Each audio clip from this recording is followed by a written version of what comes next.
صدر اجلاس حکم صاحبان، اساتذہ کرام، عزیز ساتھیوں، السلام علیکم ورحمۃ اللہ وبرکاتہ۔ ایوان کی تجویز ہے کہ ہم آزاد فیصل پرزور مخاطب کریں۔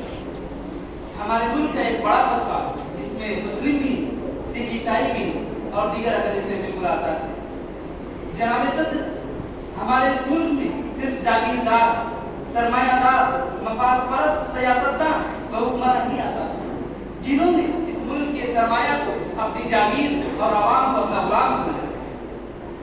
غریب عوام کی زندگی سے کھلواڑ، غریب بچوں کے عزت کا سودا، بچوں کو تعلیم سے محروم کرنا حکمرانوں کی زندگی کا مقصد، اور وہ اس میں آزاد ہے۔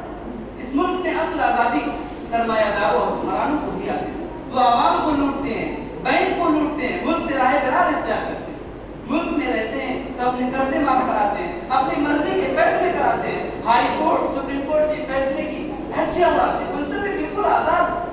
وہ جب چاہیں ہم پر ٹیکس لگاتے ہیں اور اس میں وقفے سے اضافہ کرتے ہیں، اور ایک عام انسان سے درجنوں طرح کا ٹیکس وصول کرائیں۔ جناب صدر، بات صرف ٹیکس کی نہیں ہے، ہم معاشی طور پر بھی آزاد ہیں۔ آج ہمارے ملک میں دو طرح کے لوگ ہیں، ایک غریب اور ایک امیر۔ کیا یہی ہے ہماری معاشی آزادی کہ گلوبل ہینگر انڈیکس میں 125 ملکوں میں ہمارا ملک 111ویں نمبر ہے، جو لگاتار گراوٹ کا شکار ہے؟ اسی طریقے سے ہماری آزادی کا level world press freedom index میں 180 دیشوں میں 159ویں مقام پر ہے، جو لگاتار گراوٹ کا شکار ہے۔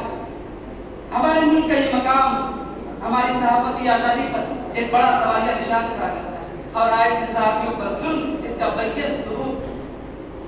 منی پور میں عورتوں اور بچوں کے ساتھ ننگا ناچ ناچا کرتے ہیں، آزاد ملک کی پہچان ہے۔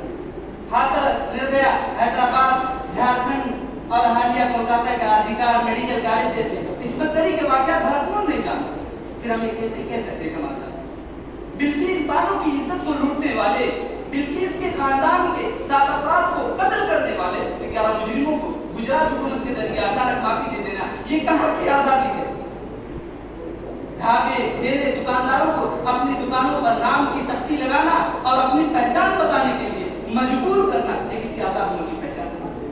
اس سے جو چھوٹ کو بڑھاوا ملے گا، اقلیتوں کا معاشی بائیکاٹ ہوگا، بڑی ذات کے لوگ چھوٹی ذات کے لوگوں سے سامان نہیں لیں گے، جس سے چھوٹ کو مزید بڑھاوا ملے گا۔ سپریم کورٹ نے اس پر روک لگا دی، لیکن سرکار پر اس کا کوئی اثر نہیں۔ جناب صدر، ہم آزاد نہیں ہیں۔ اس ملک میں جہاں امت و بھائی چارگی کی حکمرانی تھی، وہاں نفاق، ظلم و زیادتی، بھید بھاؤ اور چھوٹ کی حکمرانی تھی۔ جہاں وہ سکون کی گنگا بہہ رہی تھی، وہاں قوم ہراس اور تشدد کا راج ہے۔ عصمتیں اس طرح تار کر دی جاتی ہیں، معصوم ننھے بچے رزق کے حصول کے لیے سرمایہ داروں کی غلامی کرنے پر مجبور ہیں۔ قانون اور حکمران خاموش تماشائی، سرمایہ داروں کو مزید سرمایہ دار بنانے کے لیے غریبوں کا لہو چوسنے کی کھلی چھوٹ دی جا رہی ہے۔ یہ کون سی آزادی ہے؟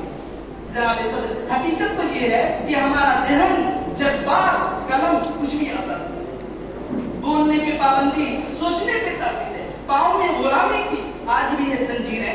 آج حد آخر ہے، بات ہے چند لوگوں کی، دن ہے چند لوگوں کا، رات ہے چند لوگوں کی۔ اٹھ کے درد مندوں کے صبح و شام بدلو گے، جس میں تم نہیں شامل وہ نظام بدلو گے۔ جناب صدر، ایوان کے معزز حاضرین، آپ میری بات سمجھ گئے ہوں گے۔ کہا جاتا ہے جمہوریت میں عوام آزاد ہوتی ہے، مگر صرف ووٹ ڈالنے کے لیے، اس کے بعد نہیں۔ مگر ہمارے ملک میں ووٹ ڈالنے کے لیے آزادی ہے۔